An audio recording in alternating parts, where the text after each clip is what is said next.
시간을 제가 넘겨야 돼서요. 저는 여기서 발표를 하도록 하겠습니다. 네, 일단 간단하게 이제 보시면 카운셀링 메디컬 소셜 네트워킹 모델이라고 해서 상담자가 할 수 있는 지역 안에서의 역할과 그거에 대한 의무, 권리에 대한 부분을 정책적으로 좀 제안을 하고 실제 저희가 지속적으로 이야기하는 의료와 비의료적인 개입에 대해서 같이 보시도록 하겠습니다. 실제 이렇게 조금 강렬한 사진 이런 것들을 많이 보는데 제가 얘기하고자 하는 거는 이런 부분입니다. 병원에서 진료를 하시게 될 때 다 병원을 가서서 경험을 해보셨지만 실제 지금 정신과 닥터하고 만약에 제가 정신의학과, 신경정신과가 아니죠. 정신의학과에 가서 우울합니다. 혹은 외롭고 괴롭고 슬프고 자살 충동이 일어납니다. 그래서 집중도 안 되고 수면 장애가 있습니다. 라고 이야기를 할 때 의사 선생님들이 머릿속으로 무엇을 생각하고 있냐면 실제 이분들은 우울증인가? 그러니까 지금 저희 상담사들이 이야기할 때 우울증인가? 이렇게 이야기를 하실 수 있죠. 근데 정신과 닥터는 이렇게 얘기할 수 있습니다. ADHD인가? 그래서 다시 물어봅니다. 실제로 이분들이 다시 물어보는 게 지금 문제가 되는 게 뭔가요? 현실적으로 그랬을 때 이분이 만약에 집중력이 문제가 됩니다. 라고 하면 ADHD 계열의 약인 메치페니테이트를 처방할 확률이 높습니다. 근데 만약에 이분이 잠이 안 와요. 수면 문제가 있고요. 우울해요. 그리고 가장 중요한 거는 자살 행동, 자해 행동을 합니다. 라고 할 때는 모두 상담해 보셔서 이제 얘기를 들으셨겠지만 재웁니다. 실제 그런 위험 행동을 안 하게 만들어야겠죠. 근데 여기서 이렇게 얘기 드리는 건 좀 극단적이긴 하지만 우리 모두 병원에 가봐서 압니다. 예를 들어서 감기, 우울은 마음의 감기라고 부르듯이 감기라고 했을 때 감기를 낫게 하진 않습니다. 감기의 증상을 감소시키죠. 목이 아프면 목의 증상을 감소시키고 콧물이 나오면 콧물을 덜 나게 합니다. 감기를 완치시키는 게 아니고 감기의 증상을 감소시킵니다. 실제 이분들이 이렇게 해서 약을 처방하고 주사를 주고 이러한 상황이 있는 이유가 보시면 아시겠지만 실제 저희가 이게 지금 2023년 데이터고요. 2021년, 2023년 두 가지 데이터를 갖고 왔는데 의사 1인당 1평균 환자 수 분포고요. 오른쪽에 보시면 정신병원에서 그러니까 정신의학과에 방문하는 내담자 수입니다. 환자 수죠. 보시면 1인 1평균 환자 수는 49.2명입니다. 아침 9시 반에 출근해서 4시 반에 퇴근하고 중간에 점심시간 2시간 빼고 최저 인원이 49명이고요. 지금 보시면 아시겠지만 가장 많이 보는 인원수는 142명입니다. 네, 놀래시면 아니 됩니다. 네, 그러니까 이분들이 상담이라는 것을 실제 정말 할 수 있는가? 할 수 없다고 얘기하지 않습니다. 근데 물리적 상황에서 병원에서 근무하시는 분들이 약을 처방한다는 것의 의미가 무엇인가? 그리고 아시겠지만 제가 실제 지금 의대에 있고요. 병원을 왔다 갔다 하면서 얘기를 들을 때 간호사분이 뭐라고 하시냐면 오늘 이제 의사 선생님이죠. 과장님 오늘 82분 보셨어요. 이렇게 얘기하시거든요. 그러니까 아침 9시 반부터 시작하셔서 4시 반 퇴근하실 때까지 89명 100분을 보시면 박수 치세요. 네. 그렇다는 얘기는 정말 3분 진료라는 얘기가 물론 그쪽은 변화하고 있죠. 3분 진료라는 얘기가 괜히 나온 게 아닙니다. 그랬을 때 우리는 무엇을 할 수 있고 이분들이 무엇을 할 수 있는가 이 얘기를 왜 하는가 라고 했을 때 직역 저희로 이야기하지만 직업윤리입니다. 직역의 구분, 할 수 있는 것과 할 수 없는 것을 구분하는 것. 그래서 이런 표현들 되게 많이 쓰시잖아요. 중독 상담이나 액트할 때 이런 표현 가장 많이 나온다고 하는데 변화시킬 수 없는 것들을 받아들이고 변화시킬 수 있는 것들을 변화시키는 용기. 이 두 가지를 구별한다는 건 결국 내가 할 수 있는 것과 없는 것을 구분해서 내가 할 수 없는 것을 명확히 이야기를 하고 리퍼를 할 줄 아는 능력. 그게 프리메디칼에서 가장 우선시 되어야 되는 능력이라고 생각합니다. 그리고 그거는 전문적인 능력 입니다. 우리가 문제가 되는 게 전문적인 능력 너희들이 갖춘 게 뭐야? 라고 얘기했을 때 실제 구분을 할 수 있는가 내가 할 수 있는 것과 없는 것을 상담으로 가능한 것과 상담으로 없다라는 게 아니고 어렵고 불편한 게 무엇인가 라고 얘기했을 때 방금 제가 보여드린 게 실제 이겁니다. 이게 신경발달 장애에 이상심리 하시는 분들 다 아시겠지만 신경발달 장애에 들어가 있는 하위 질환, 그러니까 디스오더의 명칭들입니다. 이런 부분들을 실제 오른쪽에 보시면 변형계라든지 미드브레인 중뇌라든지 이런 실제 사람이 태어나서 발달하는 과정에서 신경 발달이라든지 뇌의 발달 문제로 인해서 발달 장애가 온 부분입니다. 이렇게 신경의 문제, 실제 발달 구조의 문제가 되었을 때 상담이라는 측면, 언어, 버벌이라는 측면으로 인터벤션이 들어갔을 때 과연 우리가 할 수 있는 게 어디까지일까? 이거를 전문적으로 구분할 수 있는가? 이게 바로 익스퍼트라고 부르면 전문 능력이라고 봅니다. 실제 이런 분들을 우리가 붙잡고 있지 않고 여기 오신 분들 다 아실 겁니다. 병원하고 같이 연계하고 리퍼하고 같이 코워크하면서 진행하고 있습니다. 근데 이런 부분들을 우리가 어떻게 얘기할 수 있을까?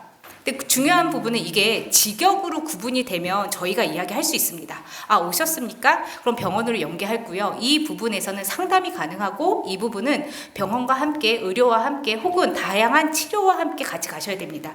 그리고 치료라는 것은 아시겠지만 저희가 사용하기에 좀 어려운 단어가 되었습니다. 이제는. 그럼 이런 치료라는 단어와 치유라는 단어를 어떻게 구분할 것인가? 이게 바로 직역의 문제입니다. 근데 이런 부분들이 나오는 이유는 결국엔 보여드리면 아시겠지만 지금 호스피스 상담이 있습니다. 그리고 호스피스 상담에 실제 상담사들이 많이 개입이 되어 있습니다.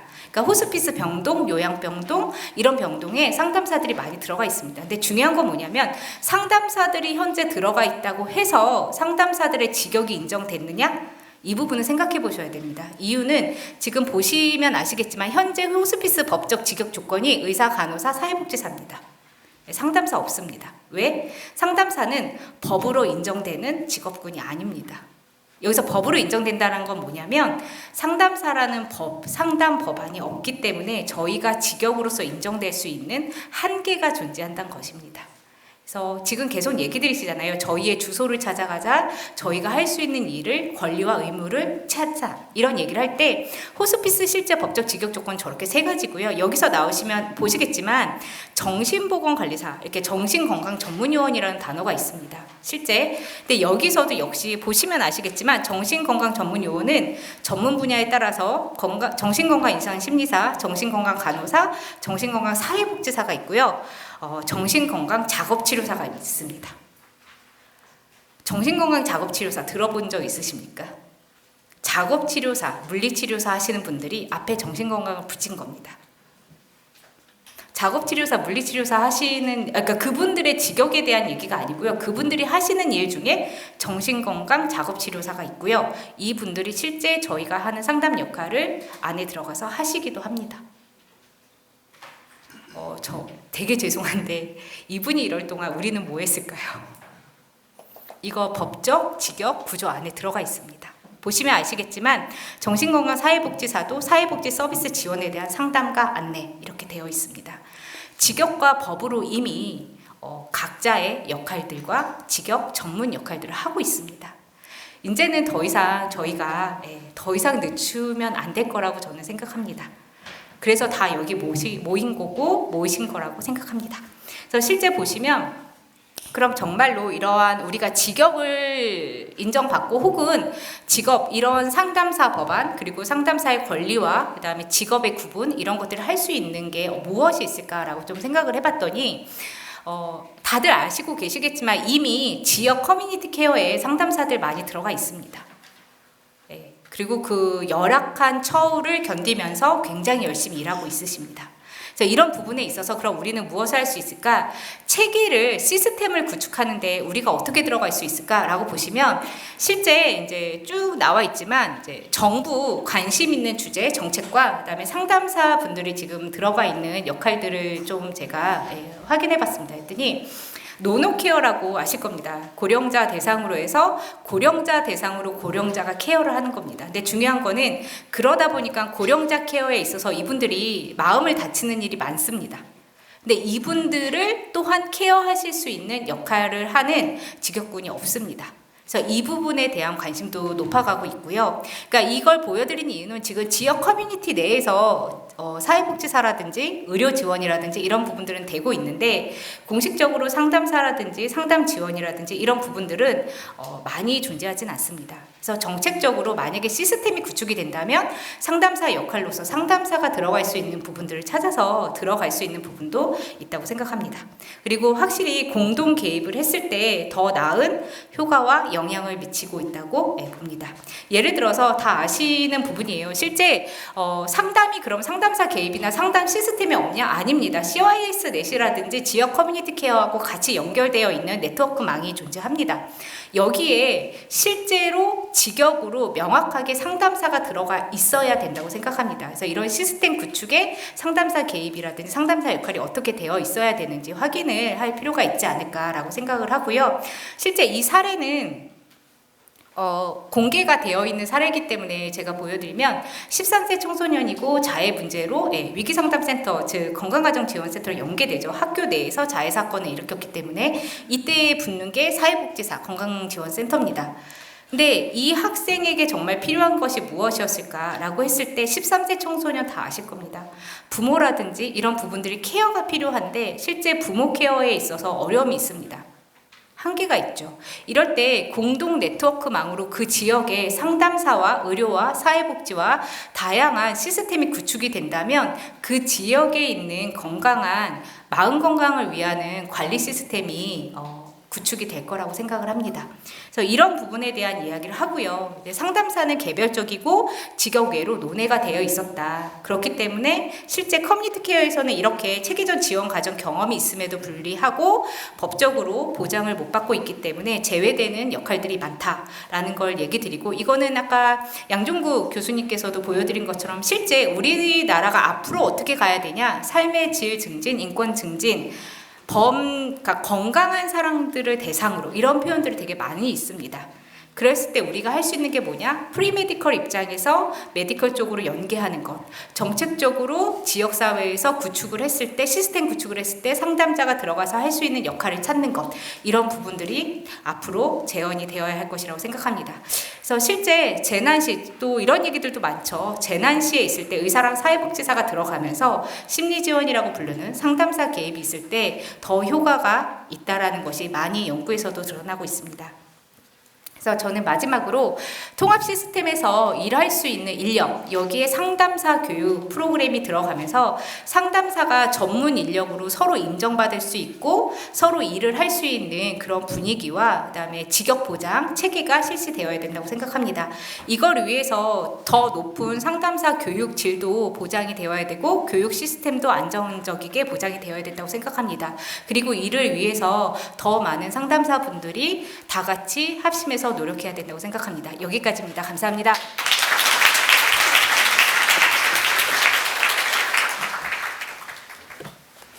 예, 안녕하세요. 동국대학교 이필원입니다. 제가 오늘 발표할 주제는 온라인 기반 상담 서비스 플랫폼 및 앱 구축인데요. 디지털 제목하고는 약간 다르지만 내용 동일합니다. 제가 오늘 드릴 말씀은 딱 두 가지입니다. 사실은. 그래서 조금 시간적인 부분들을 절약하기 위해서 빨리 진행해 보도록 하겠습니다. 우리나라는 2022년도에 전자정부 세계 순위가 3위에 링크되어 있습니다. 그만큼 기본적인 인프라망이 잘 구축이 되어 있는 나라다라고 볼 수가 있겠죠. 그리고 핸드폰과 인터넷 사용률은 거의 100%에 육박합니다. 그래서 우리나라는 기본적으로 온라인 사업을 무엇인가 시스템을 구축하는 데 있어서는 기본적인 토대가 너무나 뚜렷하게 탄탄하게 잘 갖춰져 있다라고 얘기를 할 수가 있겠습니다. 그럼에도 불구하고 우리나라는 아직 상담과 관련된 국가 차원에서 플랫폼이 전무한 상태입니다. 덴마크 같은 경우 좀 사례를 살펴보도록 하겠습니다. 덴마크는 선진국 가운데서는 행복지수가 가장 높은 나라라고 알려져 있습니다. 그럼에도 불구하고 국민당 5명 중 1명이 우울증으로 고통받고 있다라고 이야기를 하고 있습니다. 지금 화면에서 보시는 것은 만트라케어라고 하는 상담 전문 플랫폼인데요. 웹사이트인데 여기에서 사용 후기 가운데 하나를 소개해드리고자 합니다. 사용 후기를 보시게 되면 내가 원할 때면 언제든지 나는 테라피스트한테 문자를 보낼 수가 있다라고 되어 있습니다. 이것이 하나의 포인트인 거죠. 우리가 상담을 받고 싶을 때 시간 때문에 정해져 있지가 않잖아요. 갑자기 내가 상담받고 싶은데 상담받을 데가 없어요. 그러면 내가 갖고 있는 안에 있는 문제를 해결할 수 있는 그런 어떻게 보면 골든타임을 놓치는 경우가 많이 있다라고 하는 부분인 거죠. 내가 긴급한데 상담소 가서 예약을 하고 상담소가 열 때까지 기다려야 되고 또는 정신의학과 찾아가서 의사 선생님한테 면담 요청하고 하는 것들이 사실은 굉장히 번거롭고 내가 지금 굉장히 우울하고 또는 분노에 차서 내가 스스로 통제가 안 되는데 그러한 시간을 우리가 벌어가지고 확보해가지고 찾아간다라고 하는 것은 생각보다 쉬운 일이 아니다라고 볼 수가 있겠죠.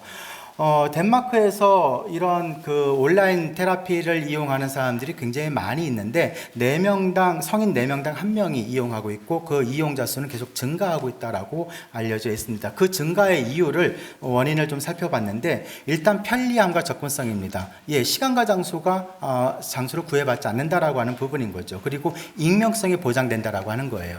사실 상담을 하다 보면은 내담자하고 상담 사이에 라포 형성이 있어야 되는데 이건 물리적 시간이 필요하잖아요. 그런데 익명성이 보장되게 되면 라포 형성이 되지 않았다 하더라도 내가 갖고 있는 문제를 즉각적으로 호소하고 그것에 대해서 전문 상담사로부터 피드백을 받을 수 있는 그런 구조가 가능해진다라고 하는 부분인 거죠. 그리고 실제 오프라인보다는 온라인에서 이루어지는 것들이 저렴한 가격이 갖고 있는 것도 또 하나의 장점이라고 볼 수가 있겠습니다.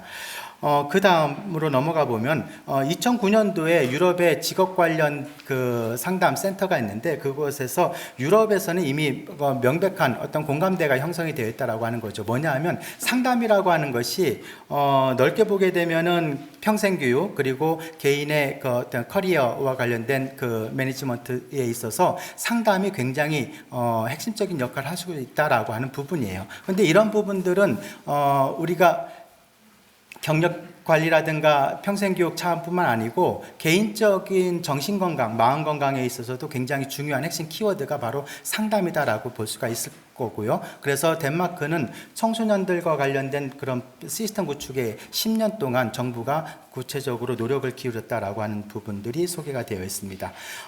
덴마크의 상담 웹사이트는 굉장히 많이 있는데요. 그 가운데 대표적인 거 3가지 소개해드렸고요. 그리고 미국 같은 경우에는 미국 민간 온라인 기반 상담 서비스가 가장 잘 이루어지고 있는 나라가 또한 미국인 것 같습니다.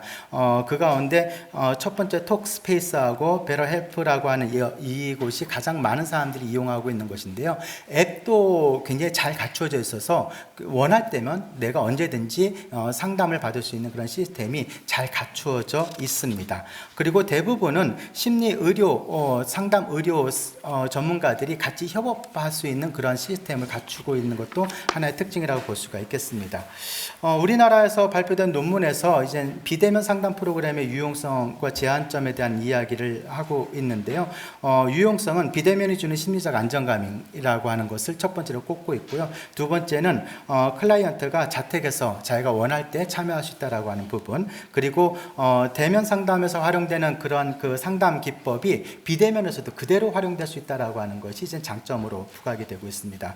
이에 비해서 보완점은 비대면 상담 프로그램의 경우 노인이나 장애인, 빈곤층 등 취약계층의 참여가 미흡해서 취약계층의 디지털 리터러시 역량 증진이 필요하다라고 하는 건데 이런 것들은 우리가 사실은 기술력으로 충분히 커버할 수 있는 부분이라고 저는 생각을 합니다. 그래서 지금 현재 우리 한국 사회가 갖고 있는 디지털 역량은 이미 이러한 제한점들을 커버할 수 있는 역량은 충분히 갖추고 있다. 따라서 비대면 온라인 그 상담 시스템 플랫폼을 구축하는 것이 지금 당장 시급히 해야 될 일 가운데 하나다라고 생각을 합니다. 한국의 경우에는 온라인 기반 전문 상담 플랫폼이 전무한 상황이다라고 하면은 아니 있지라고 대답하실 분들이 많이 있을 것 같습니다. 예, 우리나라도 있습니다.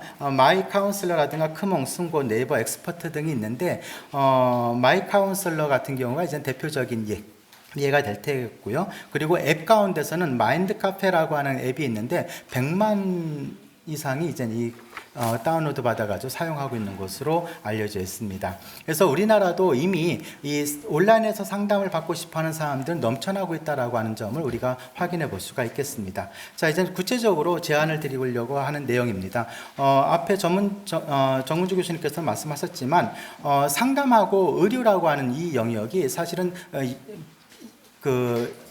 비의료와 의료 이 두 가지를 대표하는 영역이라고 볼 수가 있겠죠. 근데 이 두 영역이 서로 협업을 할 때 가장 국민들의 마음 건강을 위해서는 최적의 시스템을 만들 수 있다라고 볼 수가 있는 것이죠. 근데 상담은 일반인 대상으로 하는 거고요. 그 다음에 치료라고 하는 것은 환자를 대상으로 하는 거지 않습니까? 이 두 개가 영역이 명확하게 구분이 된다라고 하는 부분이에요. 그런데 일반적으로 건강한 사람일지라도 갑작스럽게 상담을 받고 싶어 할 때가 있단 말이죠. 그럴 때 우리가 어떻게 정신의학과에 찾아가 상담을 받겠습니까? 전문 상담사를 찾아가서 상담을 받아야 되겠죠. 그리고 심리적인 어려움을 호소하는 사람 가운데 경계선상에 놓여 있는 사람들이 있습니다. 그럴 경우에는 먼저 전문 상담사한테 상담을 받고 의료 시스템으로 연결되는 이러한 구조들을 우리가 확보하는 것이 무엇보다 필요하다라고 생각되는 지점입니다. 그래서 상담자가 온라인에 등록을 하게 되면 전문 상담사와 상담을 하게 되고, 그래서 이건 상담으로 지속적으로 하게 되면 충분히 개선된다라고 하면 전문 상담사와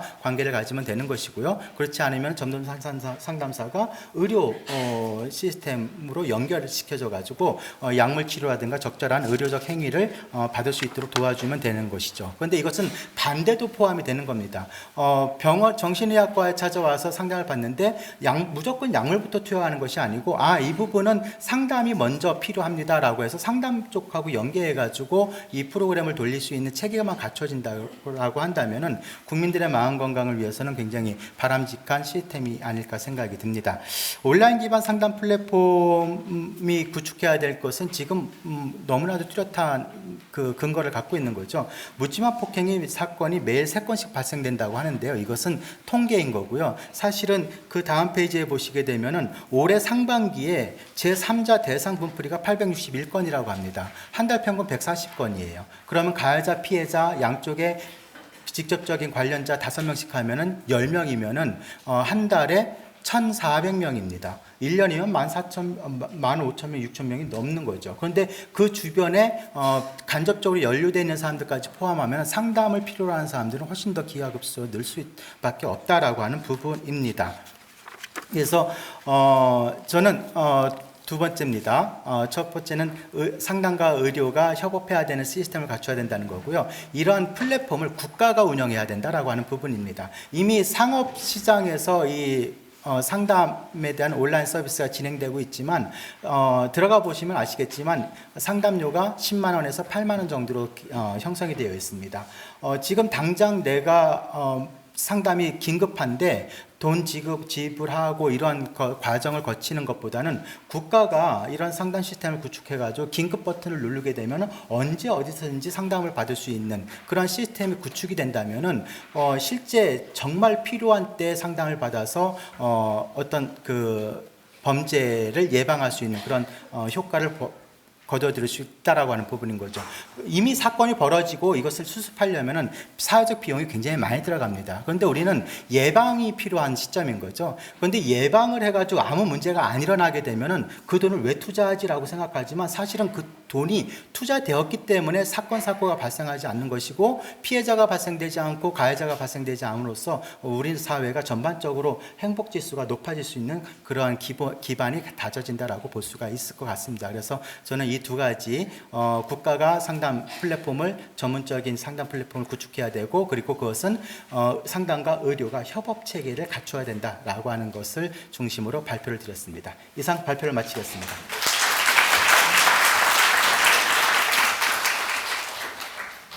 예. 자, 제가 오늘 말씀드릴 거는 사실 앞부분을 보니까 앞부분은 지금 그동안에 오늘 말씀 앞에 해주셨던 부분하고 거의 비슷합니다. 거의 비슷해서 빨리빨리 넘어갈 것 같고요. 뒷부분은 여러분이 이미 아시고 계시지만 다시 한번 복습하는 의미로 말씀드려서 드리면 될 것 같습니다. 일단 위험한 대한민국이라고 되어 있는데요. 대한민국이 당면한 위험, 아시죠? 워낙 그 단어들이 많습니다. 무차별적 적대감, 칼부림, 묻지마 범죄 쭉 있고 성폭, 가폭, 데이트 폭력, 갑질 문화를 비롯해서 이기주의, 실업, 무력감, 그 다음에 학생, 교사 폭력, 인권의 문제, 가상 공간에서의 증오나 조롱이나 비난이나 비아냥이나 하여튼 여러 가지 이런 단어들이 있습니다. 이런 위험한 대한민국이라고 했을 때 저희는 사실은 경제 쪽은 아닌 것 같고요. 지금 현재 이런 단어들로 대표되는 분위기, 그리고 이거는 이런 단어들에게 저희들이 겪을 때 겪는 힘듦, 고통, 상처, 그리고 분노 여러 가지들 이런 것들을 저희가 지금 위험하다고 하는 거죠. 지금 당장 다리가 무너진다. 이거는 저희가 지금 하는 일은 아닌 것 같습니다. 위험한 대한민국일 때 지금 여기 나와 있는 단어들을 가만히 보면 결국 저거를 어떻게 해결하지? 라고 했을 때 저희 머릿속에 떠오르는 거는 뭐 상담이란 말로 한마디 하겠지만 관계, 감정, 관계 회복, 감정의 조절, 그 다음에 적절한 해소, 그 다음에 영성, 현재가 아니라 초월적인 거에 대한 이해, 마음 건강, 그리고 저희가 놓치지 말아야 될 거는 저희가 지금 겪는 여러 가지 위험을 겪는 분들이 약자다라고 생각할 수 있지만 약자로 끝나냐? 아니라고 생각합니다. 그분들의 힘을 키워서 강한 사람으로 만드는 것들이 저희가 해야 될 일이라고 생각하고 이런 단어들, 아래에 있는 노란색에 있는 단어들이 저희 상담사들이 해야 될 일이 아닌가 생각합니다. 그래서 저희가 위험한이라고 했을 때 상담사가 할 일은 아래 노란색에 있는 여러 가지 단어들로 생각해 볼 수 있겠습니다. 자, 그러면 위험을 해결하는데 자, 여기 지금 이 일을 일으킨 사람들, 그 다음에 원인 제공자, 그 다음에 이 일을 당한 사람들, 좀 전에 이필원 교수님도 말씀하셨지만, 그리고 그 주변의 사람들, 이분들이 다 정신병자인가요? 아닌 거예요. 절대로 아닙니다. 근데 저희가 이분들을, 그리고 아까 80명이라고 그러셨나요? 하루에? 거기에 가서, 물론 도움을 받으셔야죠. 그러나 굉장히 숫자적으로도 부족하죠. 그래서 이분들이 의사를 찾아가야 되는가, 모두 정신병인가, 뭐 가해자, 그럼 피해자는 어떻게 할 건가, 그리고 이분들이 경제적, 사회적 지원으로 해결할 수 있나, 해결하면 다 되나, 그런 것도 아니잖아요. 그래서 앞에 다 말씀하셨지만 의료 그리고 사회복지가 하는 일이 물론 중요하고 하지만 그 중간 부분에서 저희들이 할 일이 분명히 있다고 생각을 합니다. 그러면 기존의 조력 서비스 주체를 가만히 보시면 보건의료 그리고 사회복지 여기 있는 단어들은 홈페이지에 들어가서 쭉 한번 본 겁니다. 홈페이지에 들어가서 메뉴들을 보니까 이런 메뉴들로 있는 것 같습니다.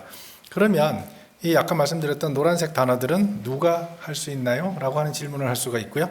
그 다음 페이지 보시면 그래서 아까 앞에 말씀 나왔지만은 보건의료와 사회복지가 할 수 있는 일 그리고 저희가 할 수 있는 일 이 필요하다고 저희들은 항상 생각하고 있죠.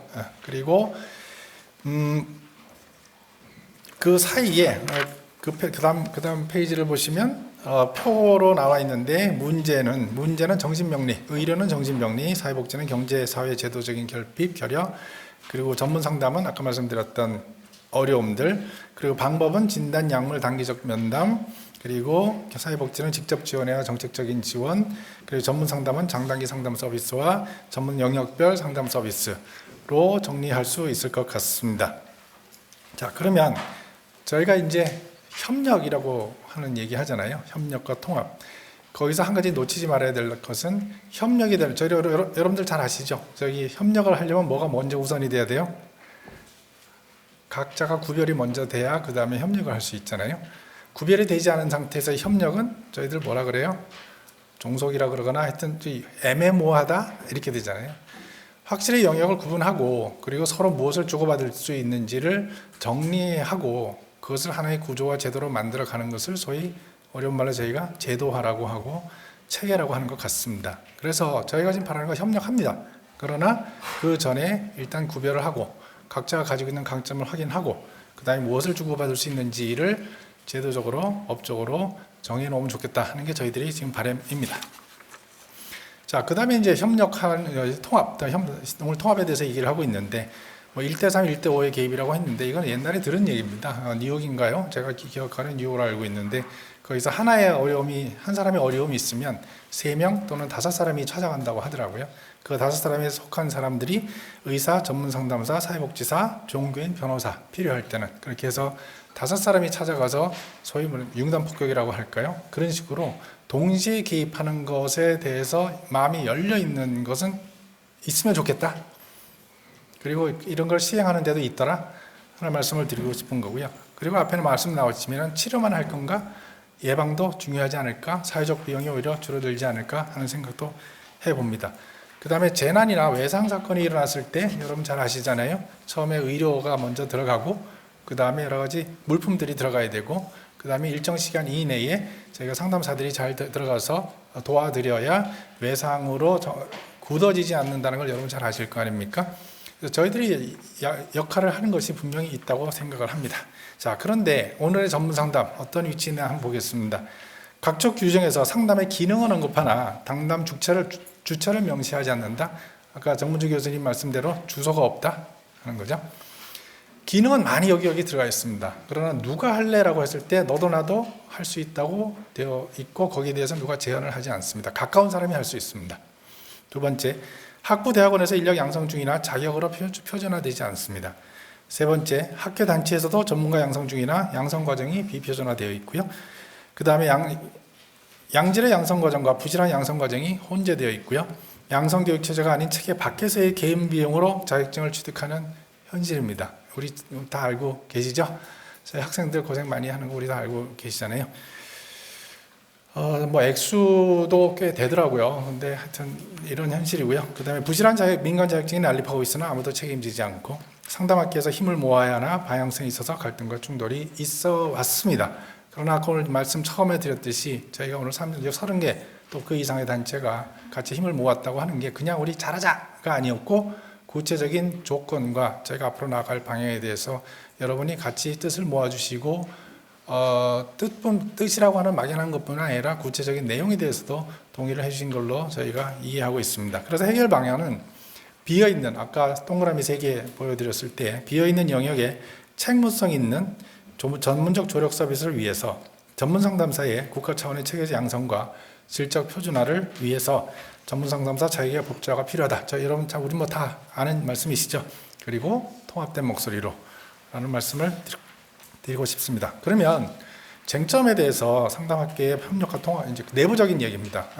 협력과 통합을 하는데 법제화 과정에서 쟁점을 정리를 하고 몇 가지 하고 있고 여러분 이미 회장님들은 알고 계시리라고 생각합니다.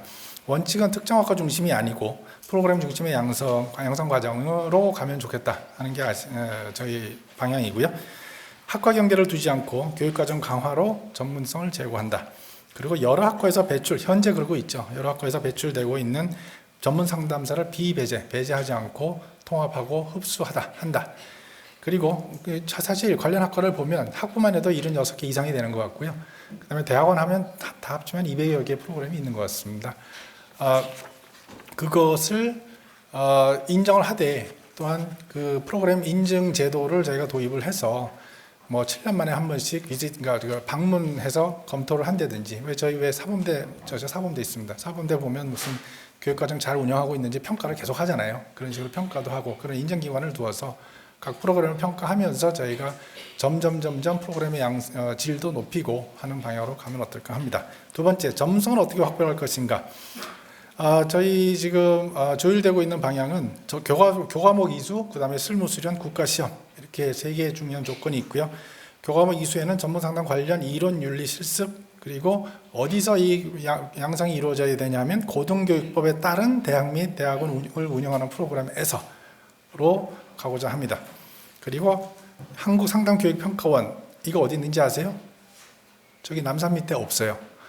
이게 앞으로 만들자는 겁니다. 상담교육평가원을 법안에 집어넣어서 지금 들어가 있습니다. 집어넣어서 교육기관 인증을 하는 교육기관 및 프로그램을 인증하는 그런 절차가 있어야 저희의 전문성을 계속 유지할 수 있고 상향할 수 있다고 생각을 합니다. 두 번째, 그 다음에 또 다른 실무 수련은 어떻게 하냐? 현장에서 전문 상담과 행정 실무 슈퍼비전. 저희가 지금 하는 슈퍼비전은 대체로 클리니컬 슈퍼비전입니다. 사례 가지고 하는 거죠. 근데 사실 슈퍼비전을 좀 더 확장시켜서 하면 기관에서 각 상담 기관이나 기관에서 위에 사람이 상급자가 그리고 상급의 자격을 가지고 있는 상급자가 하급자를 임상적으로도 그리고 행정적으로도 문제가 없게 사고가 나지 않게 도와주는 것이 슈퍼비전이라고 사실 되어 있는데 저희가 제도가 없다 보니까 저희가 지금 자꾸 선생님 잘 하시는 선생님 찾아가서 사례 자체에 대한 슈퍼비전을 많이 받고 있는데 사실 슈퍼비전은 그보다 훨씬 큰 의미가 있지만 저는 그걸 다 놓치고 있습니다 현재. 그래서 슈퍼비전도 기관 안에서 이루어지게끔 하는 게 저희의 이 새로운 법안의 목표입니다. 방향입니다. 그리고 국가시험은 각 급별 국가시험 1급과 2급, 좀 이따 말씀드리겠습니다만 1급과 2급이 있고요. 국가시험을 치러야 된다고 생각하는데 한국 전문상담사 국가 자격 시험은 어디 있을까요? 없습니다. 역시 마찬가지로 그래서 이것도 저희가 집어넣어서 저희 국가 시험을 그냥 임의단체가 아니라 국가에서 관리해 주기를 바란다라고 하는 그런 요청을 담은 법안이라고 생각하시면 되겠습니다. 그 다음에 다양한 상담 영역을 어떻게 보호할 것인가. 자, 저희가 상담이 엄청 많습니다. 엄청 많습니다. 상담 영역이라는 게 여기 이름만 보셔도 엄청 많잖아요. 엄청 많은데 저희들이 국회의원을 만나거나 보건복지를 그 위원들을 만나면 그 행정부에 있는 분들을 만나면 상담 복잡하던데 그 말한 걸 어떻게 하려고 그분들은 동의를 하셔? 이런 게 질문입니다. 계속 받는 질문입니다. 그 질문은 저희들이 받기도 전에 저희 스스로도 고민하죠. 이거 어떡하지? 그리고 그래서 저희가 이제 가는 방향이 이런 방향이면 좋겠다라고 미리 말씀드렸던 게 뭐냐면 1급과 2급을 구분한다. 그리고 2급은 일반, 1급은 전문 영역을 좀 가질 수 있는 형태로. 그러면 하나의 상담의 영역으로 모이면서 각자가 원하는 방식으로 부분에서 더 훈련을 받아서 과목이나 실무 수련을 그쪽으로 받아서 자신이 원하는 방향으로 가면 좋겠다. 그러면 저희가 공통점도 가지고 또한 영역도 포괄할 수 있는 한 가지 방향이 되지 않을까 하는 그런 생각입니다. 다만 한 가지 지금 숙제가 약간 남아있는 게 있는데 영역이라고 하는 것을 대상과 문제 영역을 중심으로 하면 좋겠다 하는 바람은 있습니다. 이게 방법이 들어가면 자 보세요. 정신분석 하시는 분 따로 있죠. 대상관계 하시는 분 따로 있죠. 대상관계 하시는 분 중에서도 옛날 대상관계, 요즘 대상관계 하시는 분 따로 계시죠. 방법으로 가면 이론이나 방법으로 가면 끝이 없습니다. 그래서 웬만하면 대상과 문제 영역. 그래서 아까 말씀드린 가족이라든지 심리, 개인 심리 상담이라든지 무슨 문제를 붙일 수 있는 거, 심리 문제라든지 영적인 문제라든지 이런 걸 붙일 수 있는 거면 좋겠다 하는 바람이고 대부분 아마 지금 여기 오신 분들 아마 들으셨을 것 같고 그리고 이제 방법 측면에서는 좀 이렇게 만약에 그 하나로 별도로 따로따로 다루진 않지만 하나로 좀 이렇게 엮일 수 있는 어떤 별도의 범주가 하나 있으면 좋겠다 하는 게 현재까지 생각이고 그리고 이제 만약에 정말 그 어느 한 영역에서 더 많은 훈련을 시키고 싶으실 경우에는 그걸 자격증으로 해서 해결하시는 게 아니고 서티피킷으로 해결하실 수도 있어요. 사실은. 그래서 미국에 있어서도 특정 방법에 대한 자격증이 아니 무슨 방법에 대해서는 각 학회나 또는 각 무슨 거기서 공부하시는 그 어떤 그룹이 있잖아요. 거기서 서티피킷을 제공을 해서 DBT면 DBT의 DBT 자격증 이렇게 하기는 어렵고요. 상담사 자격증인데 특별히 DBT에 훈련을 많이 받은 그리고 서티피킷을 가진 사람들을 동원하자. 이러면 이제 그분들이 모이시는 방식으로 처리하시는 게 어떨까 하는 게 저희들의 지금 방향입니다.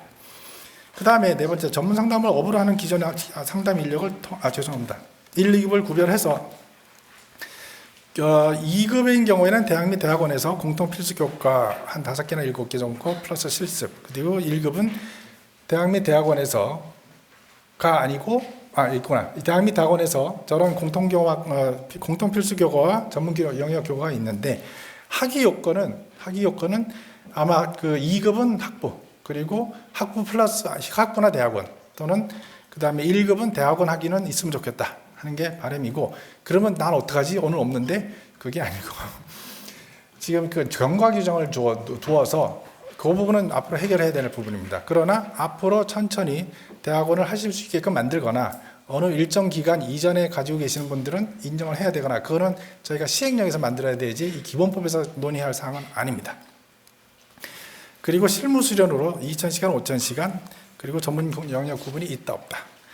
쟁점 4. 전문 상담을 업을 하고 있던 기존 상담 인력. 말씀드렸듯이 5년 정도의 경과 규정을 두어서 현업을 지속 가능하게 한다는 게 제 방향입니다. 그 다음에 마지막으로 의료와 비의료인데 아까 여러 번 말씀이 나왔습니다만 저희 상담은 비의료로 가면 좋겠다. 근데 현재 의료에서 어쩌다 보니 의료에서 신경을 쓰고 있는 것 같습니다. 그래서 이 법안을 같이 노력을 하면서 동시에 이 보건복지부 내에 그 관리 주체를 옮기는 것까지 동시에 함께 노력을 해야 되지 않는가 하는 그런 과제가 현재 남아 있습니다.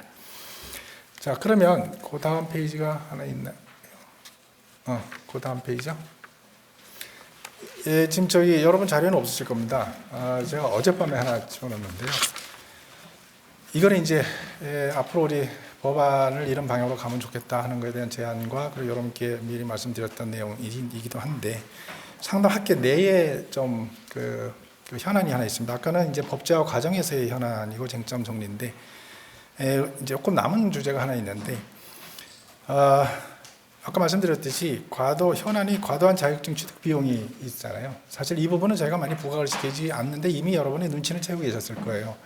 이 방향으로 되면 우리는 지금 온 국민, 사실 우리끼리 얘기여서 여기서 해도 되나 싶긴 하지만 온 국민 이런 얘기를 하고 있습니다만은 맞습니다. 거기에 저희가 봉사하고 싶습니다. 그러나 동시에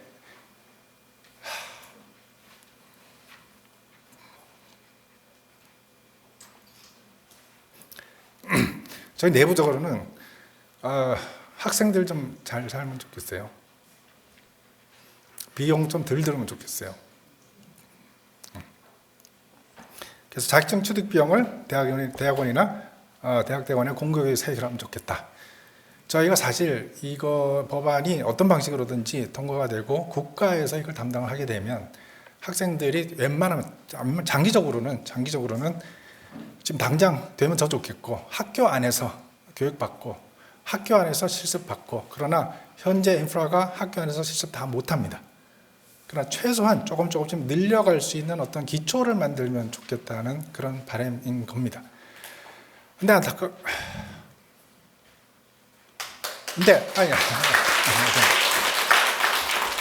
그래서 홍보를 할 때 우리 뭐 온 국민 마음 건강 서비스 하자 이렇게 하니까 학생들한테 전달이 잘 안 되나 봐요.